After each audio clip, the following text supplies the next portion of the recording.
বেগুন দিয়ে ইলিশ মাছ কিন্তু অনেকভাবেই রান্না করা যায়, তবে এইভাবে রান্না করলে স্বাদটা একদম পারফেক্ট আসে। অল্প মশলা দিলে কিন্তু স্বাদ ঠিক মতো দিয়ে দিলে তো বেগুন ইলিশের স্বাদটাই পাওয়া যায় না।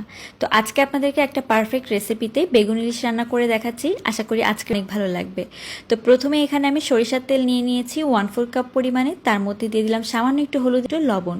তো এগুলোকে দিয়ে হালকা করে আমি তেলটা গরম করে নিয়েছি। ইলিশ মাছ ভাজার সময় সবসময় এটাই করি, ইলিশ মাছ আগে থেকে হলুদ লবণ দিয়ে মাখি না, এতে করে খুব সুন্দর একটা ফ্লেভার পাওয়া যায়। আর ভেজে তারপর তুলে নিচ্ছি, জাস্ট দুই পাশ থেকে সুন্দর একটা মাছটাকে তুলে নিতে হবে। তো এখন আমি এখানে বেগুন নিয়েছি, এলা করে কেটে নিয়েছি, মানে 8 টুকরা করে নিয়েছি। আর বেগুনটাকেও কিন্তু এখন এই তেলের মধ্যে কিছুক্ষণের জন্য একটুখানি জাস্ট একটু কালারটা চেঞ্জ হলেই বেগুনগুলোকে কিন্তু নামিয়ে নিতে হবে। তো একদম তেলটা ছেঁকে নিয়ে তারপর আমি বেগুনগুলোকে তুলে নিচ্ছি। আর এরপর ওই তেলের কম কালো জিরা দেওয়ার পরে ভালোভাবে একটু নেড়ে মিক্স করে নিচ্ছি।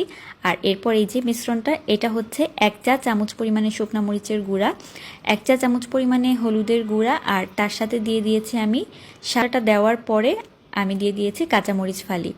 তো মশলাটা কিন্তু আমি পানি দিয়ে ভালোভাবে মিক্স করে রেখেছিলাম। ওই শুকনো মরিচ আর হলুদের মিশ্রা হচ্ছে 2টা মিডিয়াম সাইজের পেঁয়াজ, আর তার সাথে 2টা কাঁচামরিচ দিয়ে আমি ভালো করে একটু ব্লেন্ডারে ব্লেন্ড করে রেখেছিলাম, হালকা একটু পানি দিয়ে সেটাই দিয়ে দিয়েছি।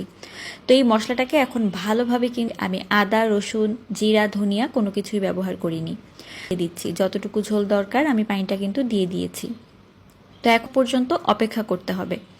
তো পানিটা যখন এরকম ফুটে যাবে, প্রথমে আমি বেগুনটা দিয়ে ভালোভাবে নেড়েচেড়ে মিশিয়ে নিয়ে তারপর আমি ঢাকনা দিয়ে বেগুনটাকে ভালো মতো সেদ্ধ হতে দিব।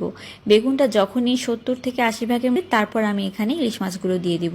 তো ঢাকনা দিয়ে দিচ্ছি, এখন বেগুনগুলো ভালোভাবে সেদ্ধ হবে। তো বেগুনগুলো সেদ্ধ হয়ে গিয়েছে, এখন আমি ইলিশ মাছগুলোকে তেলটা হাই করে আমি এটাকে ভালোভাবে ফুটতে দিব। এতে করে ইলিশ মাছের যে ফ্লেভারটা সেটা কিন্তু ভালোভাবে চারিদিকে ছড়িয়ে যাবে। তরকারি আমি কিন্তু একদম ভালোভাবে এটাকে একটু মিক্স করে নিচ্ছি, মানে হালকা করে একটু মিক্স করে নিচ্ছি। আর এবার ঝোলটা যতটুকু দরকার আমি ততটুকু রেখে তারপর কিন্তু নামিয়ে নিব। অনেকে আমাদের বাসায় ঝোলটা একটু বেশিই কিন্তু ভালো লাগে। তো তারপরে এই যে আমার রান্না একেবারে কমপ্লিট। তো আশা করি আজকের এই ইলিশ বেগুনের রেসিপি আপনাদের ইলিশ বেগুন রান্না করে দেখবেন, অনেক বেশি স্বাদ হয় খেতে। আশা করি আজকের এই করে দেবেন। সবাই ভালো থাকবেন, আল্লাহ হাফেজ।